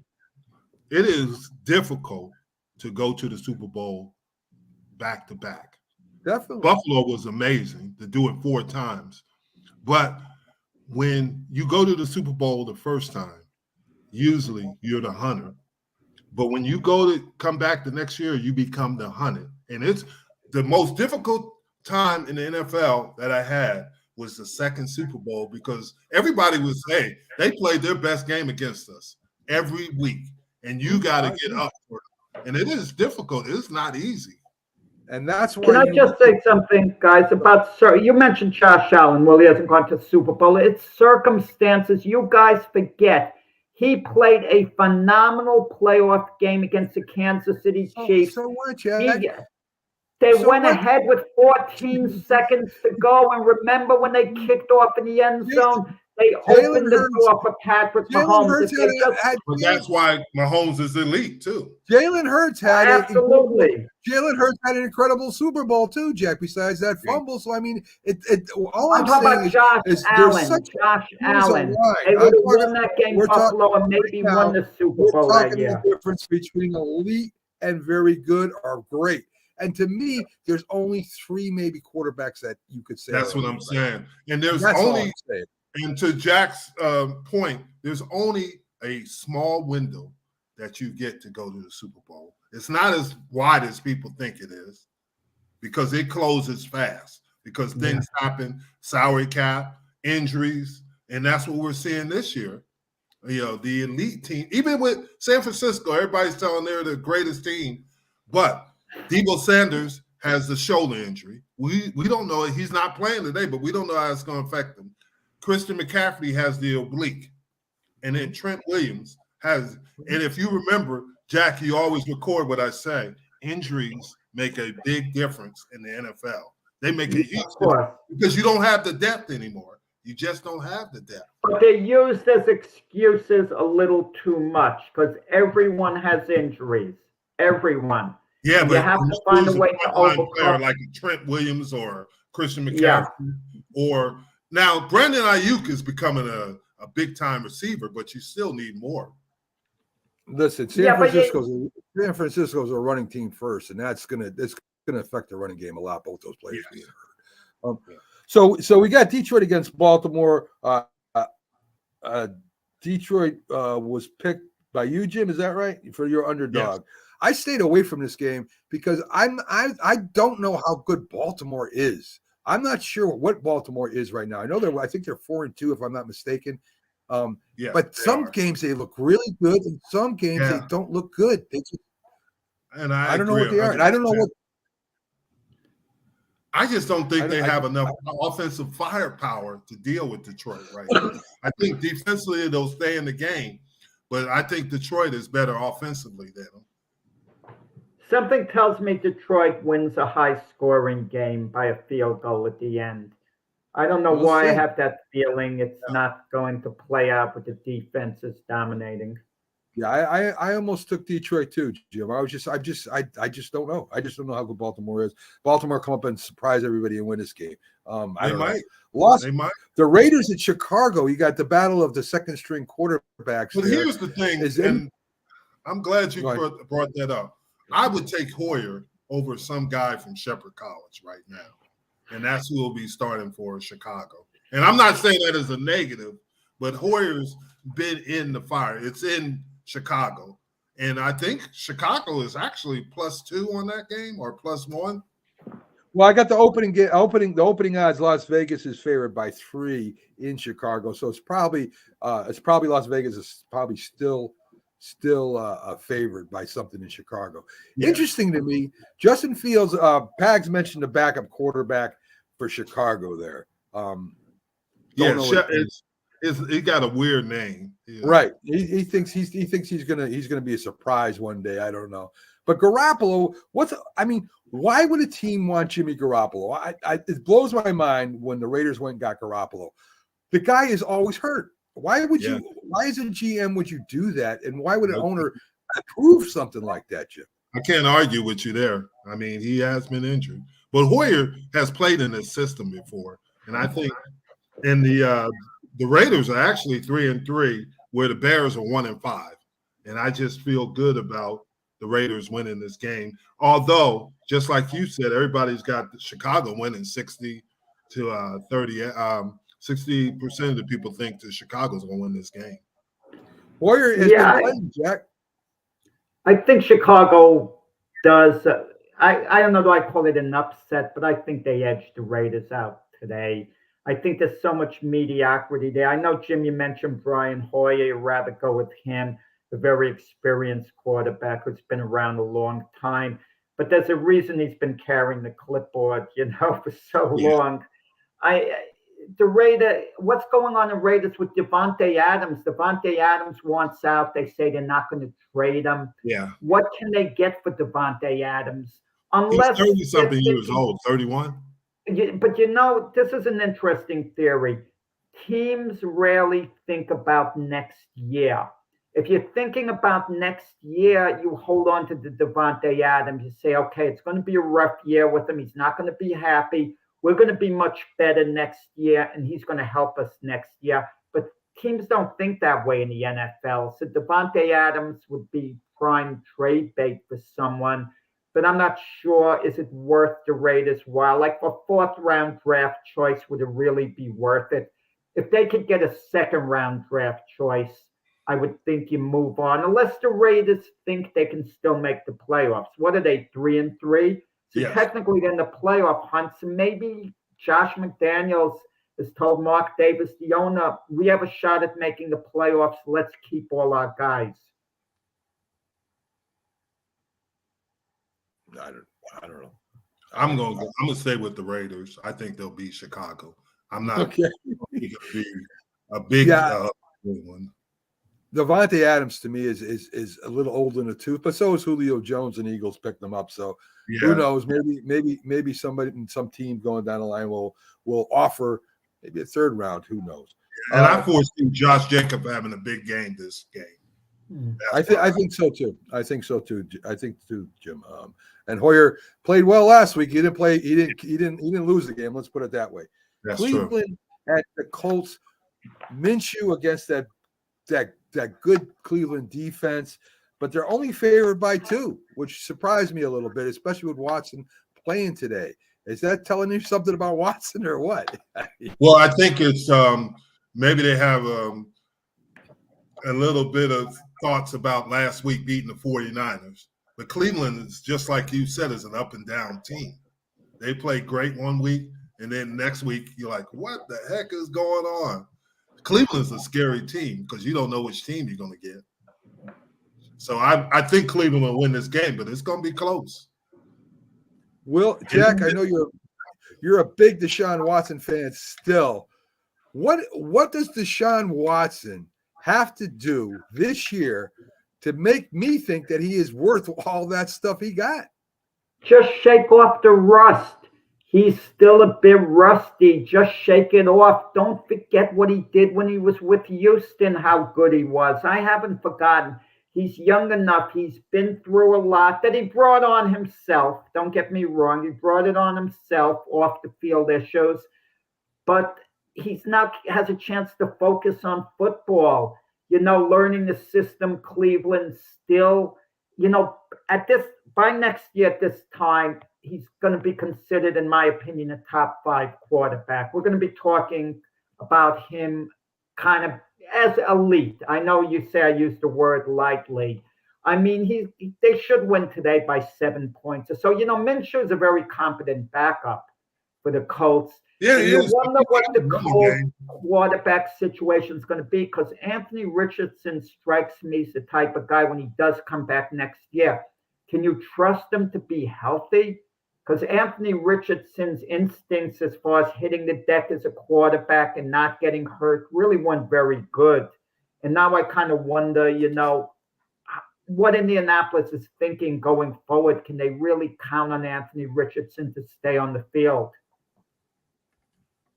I think the one thing that Cleveland's got to be aware of is, you guys have mentioned it, Zach Moss and Jonathan Taylor, because they're going to be able to run the ball too. There's no doubt about that. Can Cleveland's defense hold up? But they did against Christian McCaffrey. How much, Jim, does inactivity affect a running back compared to other positions like Jonathan Taylor? Get into. I don't think it affects them as much because of the position. It might help them stay healthier. So that's just my opinion. And with the game Moss had, could there be an ego thing coming into play where the Colts start using him more on Jonathan Taylor, who perceived himself? They just paid Jonathan Taylor a lot of money, so I would. Yeah, so they're committed to Jonathan Taylor. I think they're committed to him. Yeah. Atlanta at Tampa Bay. How long are we going to give this Atlanta quarterback the reins to be the starter? I mean, are we going to sit him, or are we going to just play out the year with him? What do you think, Jim? I think we're going to play it out because they got to find out what they have. And I keep saying this, but there's supposed to be a really good quarterback draft next. And if he's not the guy, they can find the guy, because there's going to be some good quarterbacks in that first round. And one might drop to him. It seems we have good quarterbacks every year coming to the NFL, Jack. What do you think, Jack? Do you think Atlanta will beat Tampa Bay in Tampa Bay, or does Baker Mayfield get another win? Yeah, I mean, I think Atlanta's going to win a close game. You mentioned with Desmond Ridder, is he the answer? I look to see where quarterback was drafted. A lot of times that tells his potential. There are exceptions like Brock Purdy, Mr. Relevant, who's going to be the Niner quarterback for years to come. And Purdy's making a believe out of me every week. But with Desmond Ridder, I'm not sure. But Atlanta has to give him an audition for the whole year. And if they're not certain about him, chances are Atlanta's going to be winning enough games where they're not going to get the pick at the top of the draft. So they might have no choice but to stick with them. Well, I mean, Jim, suppose you're in the playoff, you're near the end of the year, you got a shot at the playoffs, and Ridder continues to play like this. You're not going to try another quarterback? You're just going to say, The backup quarterback is who is the backup quarterback now? For It used to- Atlanta, Yeah. isn't it? Wait. It's not Andy. Andy Dalton went not from Dalton? Carolina. He went to Carolina. So Was we it don't Andy even know who Dalton? that. Huh? I mean, you don't have a lot of choices. Yeah, that's pretty bad. Heineke, yeah. Heineke, yeah. Okay. I think I'm going to stay with Ritter. Even if you got a chance, Jim, even if you got a chance of making a playoff, I don't It's think the they're going last to have thing- a chance now. I think that they're going to be a good team, and they're going to look at that's the position that's hurting them right now. And I think that Tampa Bay will win this game because it's in Tampa. you got Arizona at Seattle coming up. Arizona, of course, the big news that I looked at was that Kyle Murray is not. I don't think he's playing this game, but he's getting ready. He's practicing, so he's probably going to end up being the Cardinal quarterback before the year is out, from what I'm reading. Dobbs, it looked like he was something in the beginning, but he's a second string quarterback. He's a traveling quarterback. There's not too many stories of quarterbacks that have been backups that end up becoming starters and being successful. They may have a game or two where they play lights out, but there's really not, that I can remember anyway, a backup quarterback.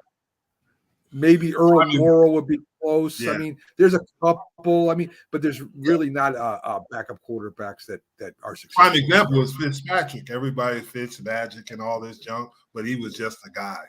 Now he's better on Prime Video than he. He's a funny guy. I would have loved to have been in a locker room with him. I bet that would have been a great thing. Yeah. But anyway, it should be Seattle. I don't know if they'll cover the spread or not. Yeah, I think Seattle. I tell you what, I got to give Arizona credit. They're playing better defense than I ever anticipated. I think it'll be closer than, but I think. I mean, how good was their defense when they let the game get away against the Giants? The Giants only win. I mean, that defense collapsed that game. Yeah, they did. I don't think much. Listen, with Dobbs, I'm not even sure that Dobbs is a really good backup. I mean, he's played well enough to be a second string quarterback on a team, because you're limited in how good a quarterback you could have as your backup, even though the backup position is extremely, extremely important, I think, with injuries and all. But, Dobbs will be somewhere else. The question's Kyler Murray there with Arizona. What's going to be? There's a clause in this contract, an injury clause, that if he gets injured, they got to pay him the money next year. So they're going to try to bring him back this year. And Arizona's logically not going to make the playoffs this year. They're not. But also, you got to remember, Arizona's a lot of the stuff that's coming out about Bidwell is not good. And we saw what happened in Washington when these things came out. And I don't know, Bidwell's been in the NFL, if you correct me if I'm wrong, since the NFL started. Forever, yeah, forever. And we haven't heard a lot of negative things about him. Yeah, he's big scary stuff going down there in the workplace and that down in Arizona. Green Bay at Denver. I mean, I don't know. I think this game is a toss-up. I think either one of these teams, believe it or not, could win this game. I don't. Green Bay is not as good as everybody thought they were going to be. Denver is. You didn't think they were going to be that good, Matt? Come on. Right. I mean, some people that thought I thought the Lions were going to run away with the division. I said it in the beginning of the year. They're running away with the division. Don't put me with your class. Lump me in with you. Jack, was high on the. I think you said Love was Vikings and Bears. I wasn't high on any of those three. Jim, I think he called Love elite in the beginning of the year, if I'm not mistaken. No, anyway. Oh no way! Come on. He said he did say Love was one of a kind. I remember that. We need to get Jordan Love has not played well recently. He got off to a good start. The jury's still out on Jordan Love. You know what I believe, guys? If a franchise wants a quarterback to succeed badly, very badly, they'll put up with a lot more from him. than they should in his performance. Like you saw the way the Jets kept sticking with Zach Wilson because they drafted him so highly. I think because of this whole Aaron Rodgers thing, the Packer front office wants Jordan Love to be successful in the worst way. I can't argue with that. So. I would think and so. I think Jordan, believe it or not, I think Jordan Love, and I'm not using the word elite, but he could be a good quarterback in the NFL. I think he could be a good one. This is like his rookie year in reality. You know, he's finally getting to play for the first time. Yes. So they're going to ride it out with him this year. And I think next year as well. Well, I know they offered him an extension, and I know there's a little. They offered him a little bit of a guaranteed contract, not a whole thing. The Chargers at Kansas City, the overrated San Diego Charger quarterback Justin Herbert. I'm gonna call him San Diego. I don't care. The overrated quarterback versus that Chief defense. I think the Chiefs win this pretty handily. Jim, I'd like to ask Max something, okay? Yes. Mac is so down on Justin Herbert. He's this. I want to remind Mac, his preseason predictions, he picked the Chargers to go to the Super Bowl. So he had to think Justin Herbert was darn good to make that prediction. You know what? That's why I'm so down on it. And I'm sure you are, but my opinion is, to be honest with you, I think Justin Herbert is a good quarterback. But is he a great quarterback? He has to, just like all these quarterbacks, they have to prove it. I think he's a good quarterback. And here's something that's funny, is he's had success against Kansas City. It wouldn't shock me if they, just like you said earlier, Jack, if they upset him. The problem with Chicago, the Chargers right now, is not offense, it's defense. Their defense is not playing as well as they have in the past. They have a lot of nice people. Matt is having a great year. I agree with that. Moses been injured.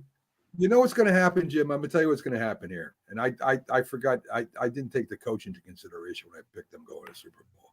What's going to happen is they're going to get down there close to the goal line. It'll be like 4th and 10 from the 10-yard line, and they're going to go for it. Kansas City's going to step up fast, and they're going to run it back for a touchdown. And anyway. Quarterback, don't get me wrong. Oh, he is. I just, to me, he's a lot like the Jaguars quarterback, Trevor Lawrence. They're going to be this. They make them so high that it's almost impossible for them to live up to this, to what what they're supposed to. But Max, Trevor Lawrence is improving. He is slowly getting better. Yes. You do have to give him that. Oh, yeah. Well, he's also playing in a pretty weak division, too, Jack. That's been pretty weak for the last few years. Let's bring in Jetman, our friend. Jetman! Looks like he's in a. There he is. He's in a. What is it? Hey, look at him with fedora. I like that, man. All right, Jetman. Joe Willie. So the Jetman, who has been screaming since the beginning of the year. Now, let me give you the scoop on Jetman. All right. He was going crazy. The Jets are going to get Aaron Rodgers. The Jets are going to get it. He kept saying he was wishing it to happen. It happened. He went crazy. He was, Dalvin Cook. We want Dalvin Cook. We're going to get Dalvin. They got Dalvin Cook. They got Dalvin Cook. Yeah, Jetman. Yeah, everything he was saying was true. Except I wanted Cook, but I wasn't as crazy. All I wanted was I'm just talking about your posts. I remember him now. I keep track of you, believe it or not. Okay. So Dalvin Cook. You get Dalvin Cook. Of course, you wanted that receiver. Who was it that didn't come? I don't know. I think he's still out there in the market somewhere anyway. But anyway, so you get Aaron Rodgers. He gets hurt. That's it. You say the year's over. My God, we're all done. Zach Wilson stinks. He can't play worth anything. The Jets are now 3-3. Jetman. They're in the hunt at least. At least they're playing 500 ball, and they still got a shot at getting at least a wild card. If Zach Wilson plays well. Has your opinion on Zach Wilson changed at all? Imagine we had a good quarterback. We'd be 6-0 right now. Would you? This defense, just like the Browns. I mean, they are for real. They should have won that game last week by 30. You starting to drink that Kool-Aid and wait, Jetman. Wait. I'm a big 30-10, Jetman. Did you miss that game? I'm a big Jet fan. They're not beating the Cowboys with Aaron Rodgers in Dallas that day. Oh, come on. The whole team would be different with Rodgers. He's been Salah gave him some of that Kool-Aid. Right. That's the only game, Jim. That's the only game that the Jets weren't in. Yes, Dallas. Maybe they win. Jetman, maybe we win the New England game at home. Maybe. And maybe we're 4-2. Maybe the Patriots are the worst team in football, and they only beat the Jets because they own Zach Wilson. That's fair. That's fair. But Zach Wilson played Josh Allen. But Zach Wilson was excellent against the Chiefs. He was outstanding, you could say. He was good. Aaron Rodgers wasn't likely to play better against the Chiefs for that one game than Zach Wilson. You know, Jack, are you comparing Zach Wilson to a Hall of Fame quarterback? You're not listening. You're not listening, Jetman. I'm listening. Kansas City, I'm talking one game, and you're talking a career. One game I'm talking about. So in that one game, he was better than Aaron Rodgers. Aaron Rodgers may have been a little better than Zach Wilson that game. He may have been a little worse, but you can't say they would have beaten the Chiefs had Aaron Rodgers been in against. They should have beaten the Chiefs. You guys should be talking about having Aaron Rodgers on the sidelines because the Jets play better with Rodgers on the sideline. No, we want him back, obviously. Obviously, you want him back, but right now. How can you say they played better? He played 4 plays. We don't know how he plays. He must do the locker room and the team is more together when Rodgers is around. Oh, okay. Yeah. That's what I'm saying. I agree. Yes. I thought you said Jim, you ruined this. Jim, I had it all set up. You ruined the whole shtick here. I had 2 Jet fans arguing interfering and cutting in. It was really fun for a while there. It was entertaining. It was very entertaining. Watching 2 Jet fans argue. So Jetman, your defense is playing better. You got some injuries. You're at your bye week, which will help you guys out. But you're still in one of the tougher divisions in the league. You're still got a tough schedule ahead of you. Wild card is your Giants didn't help us at all. My goodness. No, they did. Come on. They did. 1 yard? They didn't. They did. Yeah. They did. And you know something? The Giants. And you know something else? Right, Max. They didn't help, but that's because we loved the Jets so much. We knew at the end. The problem was I think everybody saw that he almost took Waller's shirt off in that last play, but that's okay. It doesn't matter. That's how the game. I am praying that the Giants win today, because if they don't, the Jets could be in big trouble next week. The Jets are terrible off the bye in their history. They're not a good come off the bye team. And if the Giants haven't won and they have 1 win, we could be in big trouble. That would be their whole season, the Giants beating the Jets. Exactly. That would be their Super Bowl if you're not going to the playoffs. And Yeah, I agree. We need. Giants a scary game next week. I hate to say it. It's a scary game for the Jets. Man. The Jets should win the game, but I'm concerned. On paper, you have a portrait of Salah somewhere in there or something. You and Jack, oh man, he's trying to save his job. Listen, the AFC, Jetman, is very, very competitive. The NFC, there's a lot. There's a few good teams, and there's a lot of teams that are middle to low. AFC isn't like that. AFC's got a lot of teams that are in it. Baltimore, Cleveland, the North, even the West is coming on. The South is coming on. You still think the Jets have a shot at getting that wild card? Yes. I mean, I don't love Zach Wilson, but I want him to do well. Any player that's a Jet, I root for them. I don't root against him. I don't want to be right and to say, oh, look, he's terrible. I want him to improve. In the last 3 weeks, he's improved. He's not winning games for the Jets. He's also not losing games. No turnovers. He's getting by. He's doing what he needs to do. And I hope it continues. I hope he improves. But, yeah, I think with this defense, I mean, they had 3 corners out last week, and they didn't miss a beat on defense. These guys will all be back next week. On paper, we should destroy the Giants next week. I mean, the Giants are can't punch their way out of a paper bag right now, and the Jets look great. So you won't destroy the Giants, Jetman. I know. Come on, let's be realistic. I think that's a Jetman taking a jab at me, but that's fine. That's why I have him on here. That's fine. Listen, I do not hate the Jets. Let's put it that way. I mean, I don't exactly. I hope they do great in the AFC. I really do, and I don't care who their quarterback is or who their running back is. I don't root against them. Of course, they're from New York, and that's the only reason why. The Patriots beat you, and you got to play the Patriots again. Have you played Miami yet?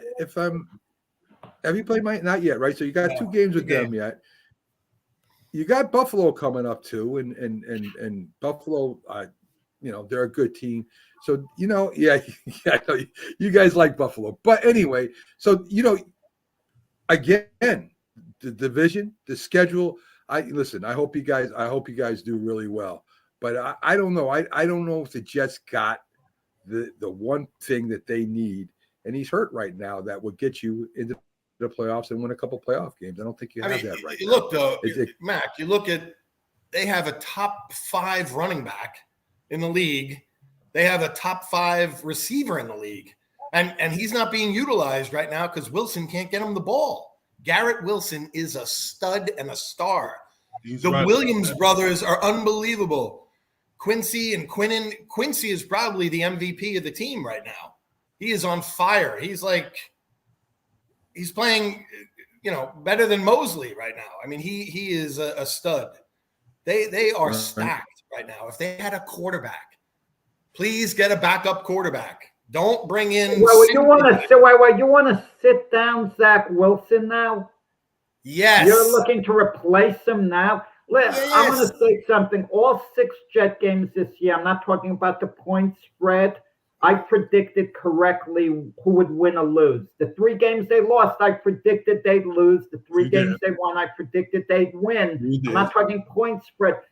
They're not going to do better than Zach Wilson as a backup. He's not their starter. You got to hold the fort. If you get a Kirk Cousins, what are you going to do with him if Aaron Rodgers comes back at the end of the year? You're going to now bench Kirk Cousins. You got to learn the system. These are grown men. They have to be able to go up to the quarterback and say, look, you're not good enough right now.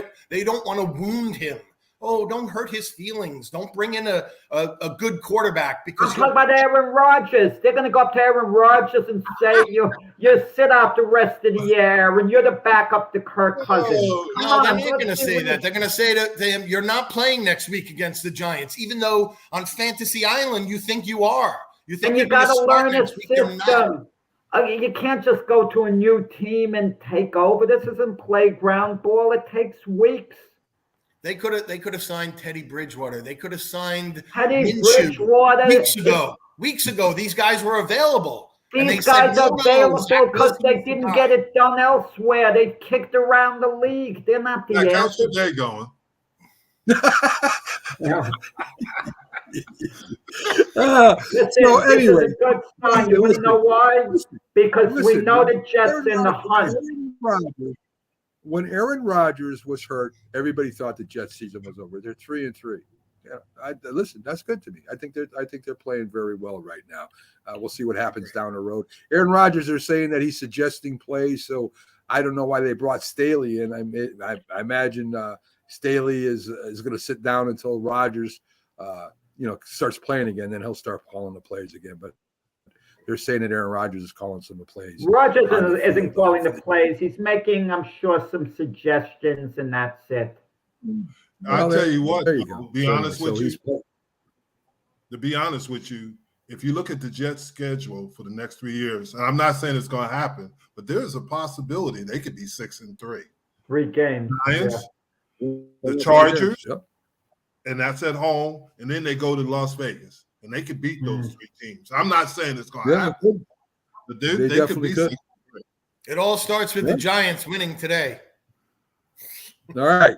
So, Well, I James for the think, Jack. Jetman, a big game is Philadelphia and Miami at Philadelphia because if Huge. the It's not Jets as big as and you think. Miami, all of a sudden, there's the Jets actually in the hunt, to win the division. We talked about this before the show. Miami has beaten teams that have only had one loss. They haven't, and the only other team they've beaten is the Chargers, who only have, 2 wins.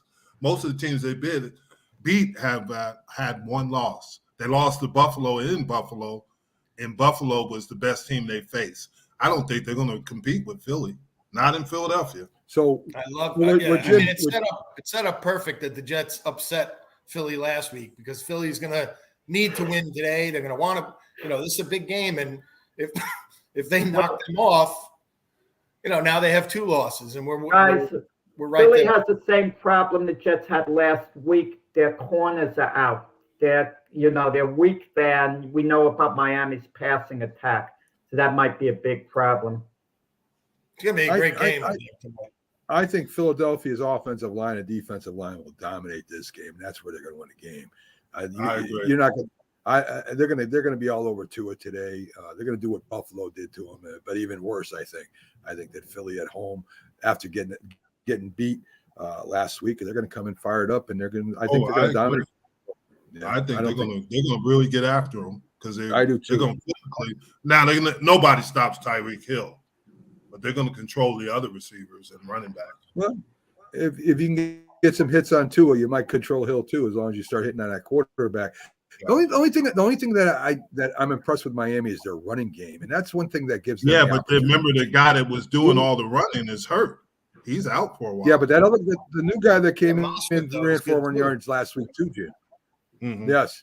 So I mean, they do have a good running game. Miami has something that the Eagles have problems with. If you can run the ball as the Jets did, Yeah, on this the might outside. keep Miami in the game. You can't run down the middle of Right. Philadelphia, but you can hit them off tackle. That's Quick question: Where is Pags hiding today? Why didn't he? He hasn't shown up since last week. Yes, thank you, Jetman. He hasn't shown up. During the week, he hasn't shown up. He hasn't popped in the shows today. He hasn't. Pags is waiting. He's busy. He's busy hoping with the the Eagles beat the Right. Dolphins, and then he'll show up again. Yeah. Yes. Yeah, he's all over the Phillies. He's following them to Arizona and all this stuff. So he's the Philly sports guy, not the Eagles sports guy. But he could have popped in today if he Can wanted. I ask you guys this, and Jetman, you could comment on it, and the rest of you. And Jim had made a comment to me about this before. It wasn't a little arrogant of the Eagles. We were talking about going for field goals. The way they let the Jets score at the end of the game, score touchdown. Had they stopped the Jets and forced the Jets to kick a field goal, they would have gotten the ball back with a little over 50 seconds left, and they would have only needed a field goal. What were they thinking? And the commentators were questioning the Jets. Why didn't they just go down and play for a field goal? But that wouldn't have done it. The Jets did the right thing by getting a touchdown, I thought.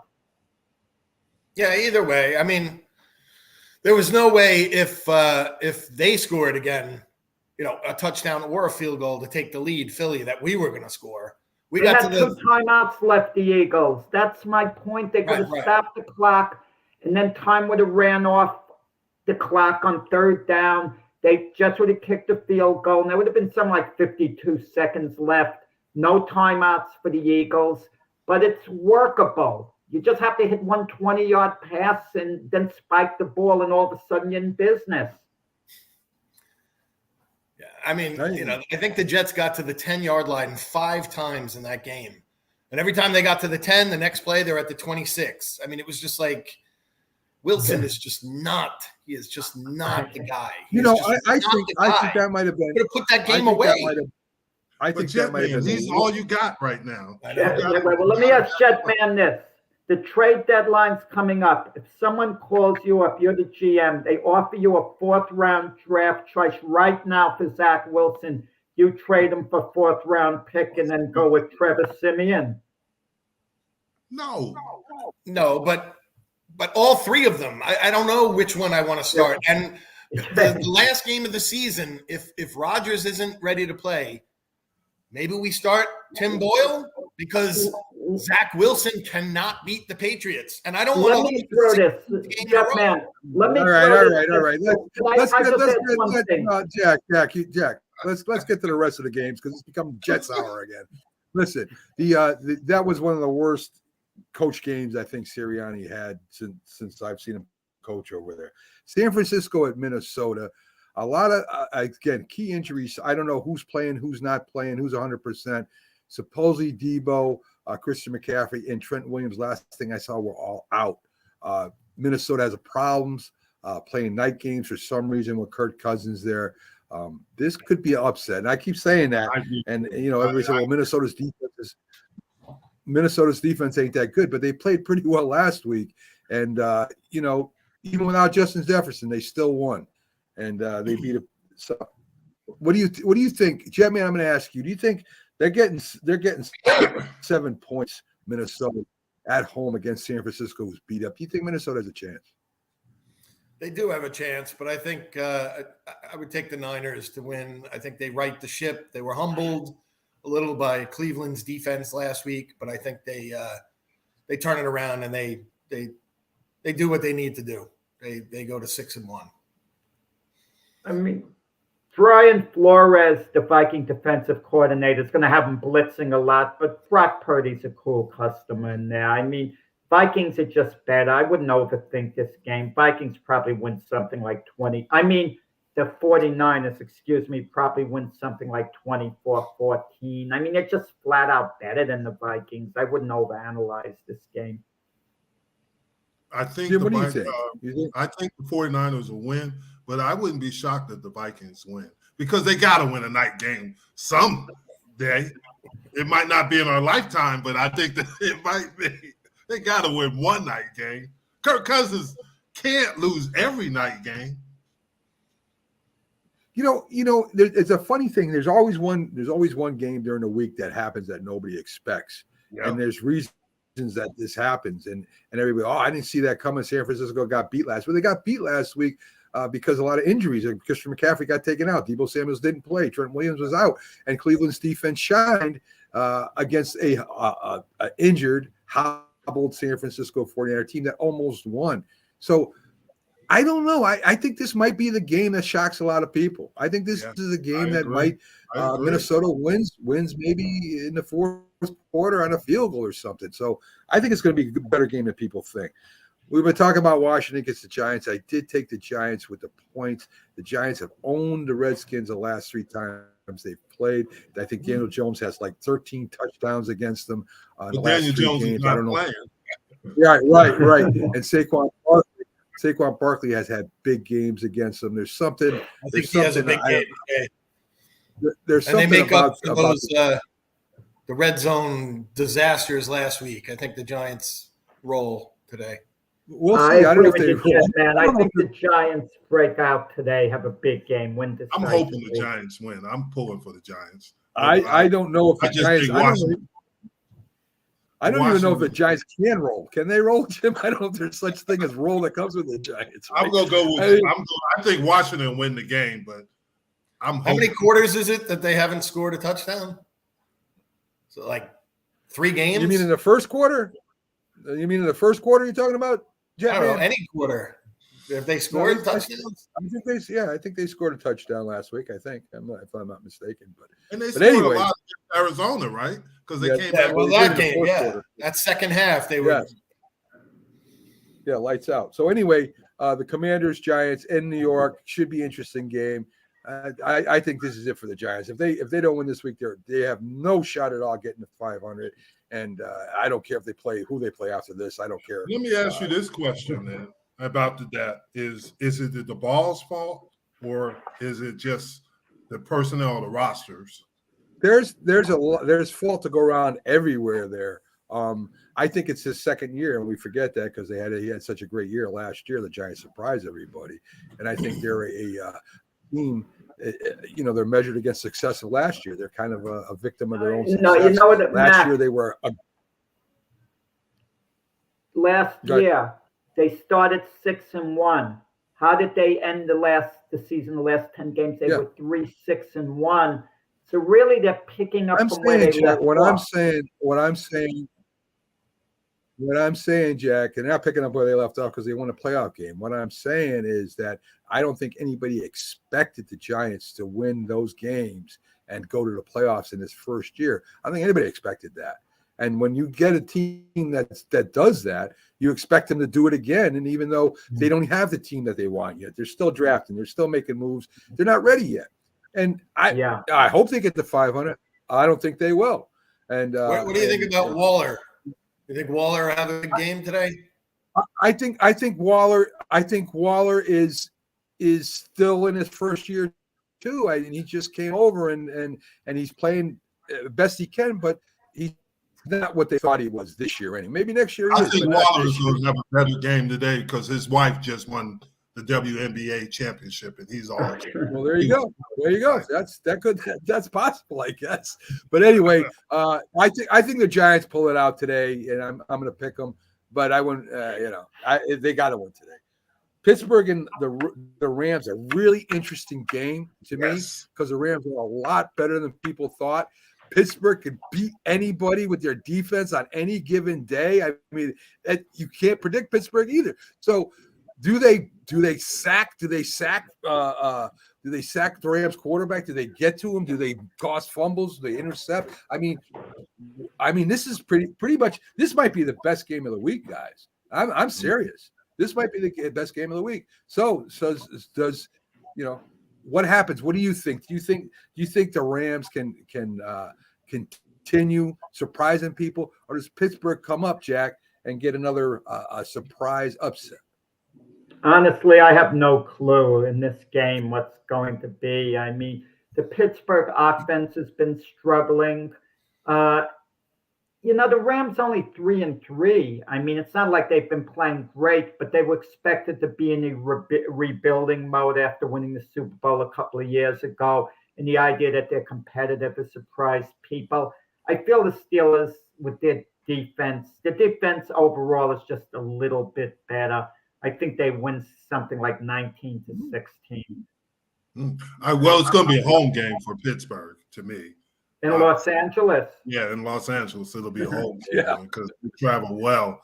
But just like you guys, I don't know if anybody can stop those two receivers. They're playing good. And with Cup back and Puka, I think they're playing good enough. But the problem is now the injuries to Los Angeles running backs. That's going to give Pittsburgh a chance to attack Stafford more. And that might be the difference. I agree with you guys. I think Pittsburgh can steal this game. What do you think, Jetman? I think I took the Rams, but I think that Pittsburgh is a funny team. They can win on special teams and defense. They're in almost every game they play. I mean, it's just a good solid team. Yeah, you can never count them out, but I think the Rams take today. I think they win. When Aaron Donald scares one of those quarterbacks and running backs coming after him. It seems every week he's got them yelling and screaming.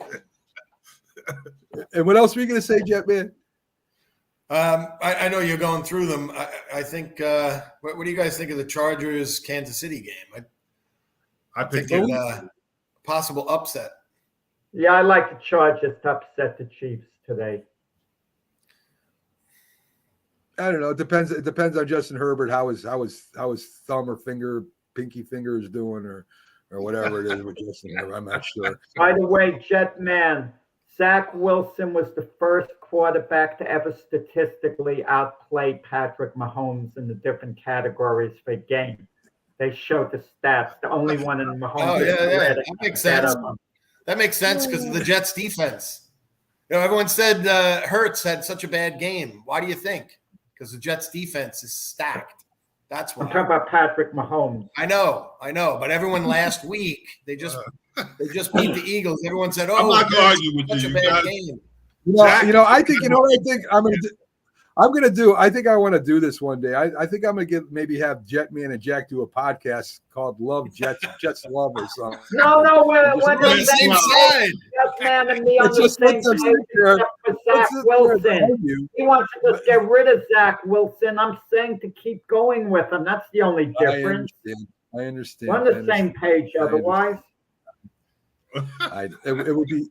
I don't know. It would be funny to me. I don't know. It would be fun. I look at Zach Wilson like a Toyota with 250,000 miles on it. Why wouldn't you want a brand new car? Why would you want to keep driving that old bucket? Hey, give him a chance, Jetman. It's what, his second year? So fourth folks. year. So, folks, we're pretty much done with the Jets Hour here today. Thanks for tuning into the Big Football Show. Every Sunday we're on 8 to 10 a.m. We're on Roku at 3 p.m. today. If you missed it, you can see the whole show there. It's halfway through, guys. It's almost halfway through. The season's almost halfway over. So, it's moving right along really fast. Yes, Jack, before we go, what you got to say? Yeah, I like the Eagles in the high-scoring game over the Dolphins today. Real high-scoring game, for what it's worth. Good. All right. There you go. The Eagles over the Dolphins. I got the Eagles, too. I think everybody has the Eagles. And Denver over Green Bay. I think I got Green Bay. Really? Yes. I think Denver. Wow. Interesting. I think Denver has given up more points than anyone in the league. Yes. Today. Well, Green Bay hasn't exactly been that good this year. They're kind of in a rebuilding mode. Denver does have talent on that team, too. They just kind of have to Jimmy put it together. Garoppolo will again be out for the next foreseeable future. So great move by the Raiders picking them up. Guys, have a great day. Have a great Sunday. Watch the games. And as always, I hope your team wins. Have a good day.